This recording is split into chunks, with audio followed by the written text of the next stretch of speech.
So today we're going to get into operators and expressions. Operators and expressions allow us to take pieces of data, multiple things, variables, values, things like that, and do things with them. So we're starting to, every time we come into class, we learn something new. Python becomes more useful to you, and you become a little bit more powerful as a programmer. So that's exciting. And I know we keep piling on new stuff. It feels like, oh man, it's getting difficult. The learning curve is getting pretty steep here, but it's okay. What I would encourage you to do is spend as much time as you can writing code. So once you finish an assignment or a sandbox, if you're thinking, I wonder if I could use this to X, that's a great question to ask yourself all the time. I wonder if I could build a calculator to figure out what my car payment should be or my monthly budget, or I wonder if I could figure out a way to do this, a scheduling thing, or estimate the number of days between, peak workout times or whatever. There's a lot of different things you can do with code. It's very, very creative and expressive. And the more things you know, it's sort of like if you're a painter, right? I start out by giving you like one color of paint. You could do some things with it. If you're very creative, you can use that one color of paint to do some interesting things. But the more colors I give you, the more interesting your paintings can become. And it's the same thing with the code. The more stuff I teach you throughout this class, the more interesting things you can do with code. And that makes it fun. So we're going to get into type. Now we've talked about the data types, right?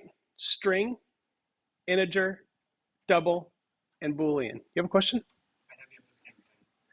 Oh, you can do that in Canvas. If you go to the homepage of the Canvas shell, there's a in-class.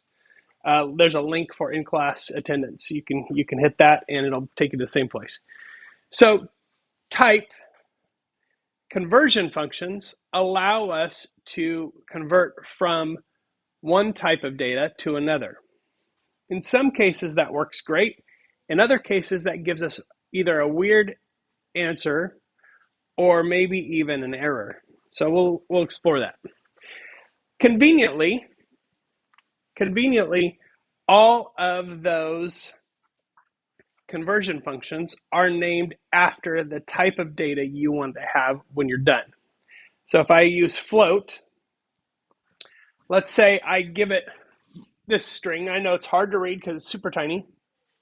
If I give float a string called 3.500, which is a valid float, it will turn that string into a float that has the same value. Let's just do it here so I can show you here. And I'll print out the result. So I say float 3.500. Okay, so it's going to print out what's there. Now notice it drops the trailing zeros, which is normal for what you would do in math. If I add a 1 at the end of that, that'll prevent it from dropping those, and then it gives me a float that's the equivalent type. Now, how do I know? Because if I just printed this string that was the same thing without changing it to a float, once you notice, it prints the exact same thing. So how do you know if it's a float? Well, there is a very convenient function that will tell you what type of thing it is. And we already went over this a while back, a week or two ago, and it's called type. So if I say print out the type of thing that this is, and I run that, instead of printing that exact string, it's going to print out what type it is. And it's a class of the type str, which means string. So that's one way to know what something is. So if I print the type of a thing after I convert it to a float, okay, so I'm taking this string, I'm converting it to a float, I'm checking the type, and then I'm printing that out. So if I print that, it tells me that it's a float. So that's useful because sometimes you want to check what type of thing something is before you do something with it. For example, if I print out the string 3.5001 plus 10, the integer 10, it's going to give me an error. Even though if I told you, tell me what those two added together would be if they were numbers, you could tell me the answer would be 13.5001.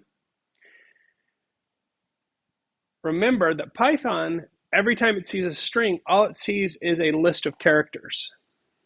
That's all it is. It's a list of characters. So it doesn't recognize or doesn't go through the work of saying, is this a number that I could add an integer to or not?